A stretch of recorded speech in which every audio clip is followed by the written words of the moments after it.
I have to start with this, which we just got. It says Global Mobile Awards. Best Mobile Innovation for Automotive, Ericsson for Connected Vehicle Cloud. That makes me very proud and happy. I will actually talk about our cloud solutions. I will talk about our Connected Vehicle Cloud later on in the presentation. Of course, a very important solution for us. Great. Okay.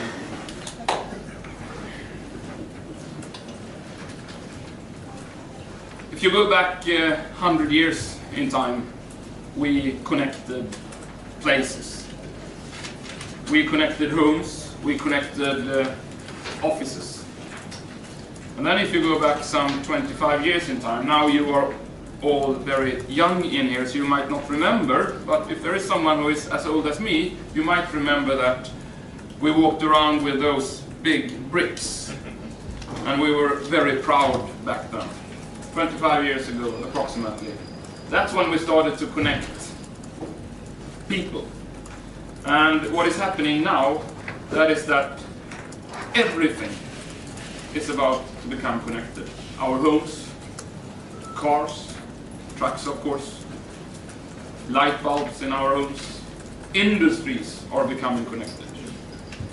And yes, everything that benefits from being connected will be connected.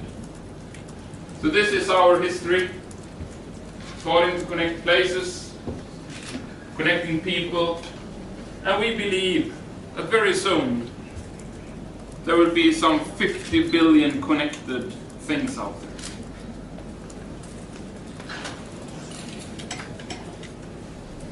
Let's imagine a little bit.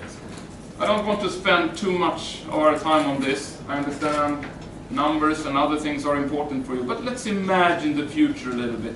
What will happen? Let's imagine a city. It might be your home city, your hometown. When firemen heads out on a mission in this city, they don't go out to put out fires.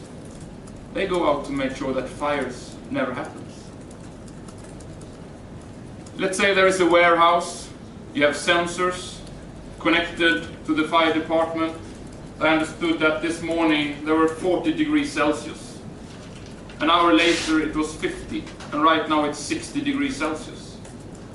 If they wait, there will be a fire, and you will have to go there to put out the fire. But with the help of sensors, you will know that if I go there now, I can make sure that that fire never happens. In this city, when we commute to work in the morning, at breakfast table, we take our phone and we look at the options to get to office. Depending on if it's raining today, depending on what criteria you have put into the system, you will get options that suits you. This morning, I picked an option named 2. That option meant that I took my car to the local commuter car park at the train station. I put my car there, a kilometer away from my home. I jumped on the train. I had a pre-defined seat for myself. I actually got a sandwich and a coffee as well, because when I pressed that button, it also meant that I will get that. In the city, and I like bicycling, but not in rain, and this day it wasn't raining. In the city, when I jumped off the train, in slot 8, there was a pre-booked bike for me. I took that bike and I biked 1.5 kilometers to my work. Again, I had a pre-booked slot to put the bike. I put the bike there and then I walk into the office.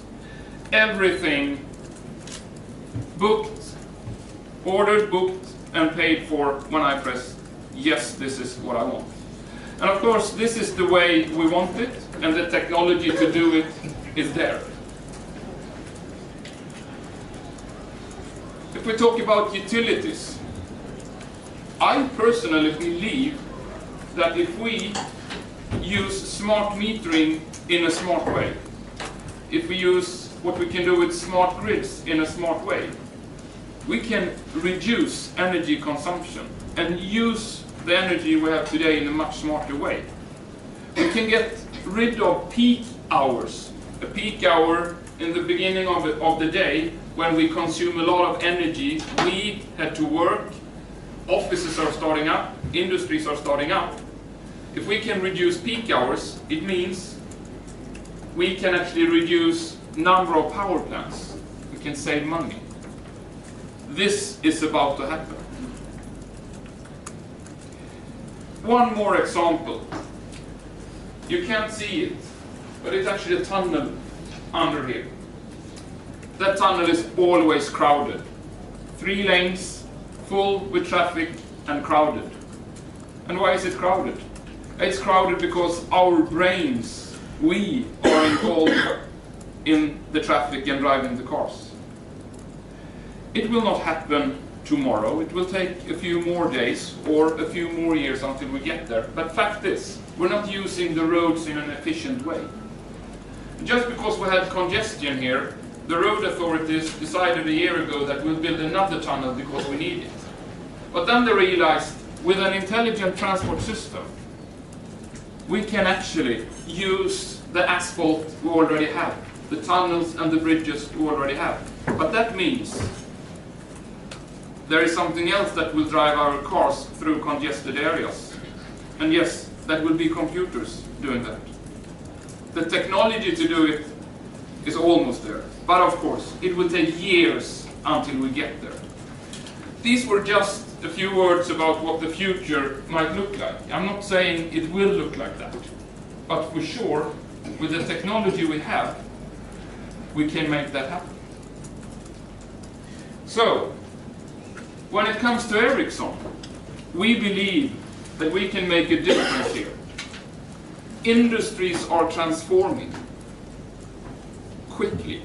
And looking at what we have done in the telecoms industry, together with the players in the telecoms industry, we've actually transformed that industry the last decades. The fact that the industries out there all need mobility, broadband, cloud, that means that we are very relevant for these industries and we can make a difference in these industries. Not just utilities, transport and public safety, but also other industries. But we have decided that those are the ones that we will go for. We have looked into, should we be in healthcare? Should we be in manufacturing? And so forth. But we came to the conclusion, we will not be successful if we try to do everything. We will focus on a few. We'll focus on a few where we believe we are really relevant. So we want to reuse what we have. We have strong assets when it comes to technology. We have a fantastic services arm, 65,000 people globally, that we want to reuse. Reuse in these industries. The industries that we're focusing on, they have an infrastructure dependency. And they are in a transformation where there will be a disruptive shift built on mobility. Think of the transport industry. Every car is about to become connected. Every car. Then, we are a big company working with big players globally. We are in 180 countries. But we want concentrated markets, and we want to deal with large companies. And in those industries that we have picked, we have found players that match our ways of working. That's important. And then, of course, again, global replicability. Ericsson's strength, well, we have a few. One is that we are global. Another one is that we are really good at scaling things. Building solutions that fit many. Then you get the scale, you get the reuse, you get the knowledge sharing. And that is what we'll continue to build on also in these industries. So, what is it we will do? What are the targeted segments? I've said 3 industries. Still, those industries are huge, and you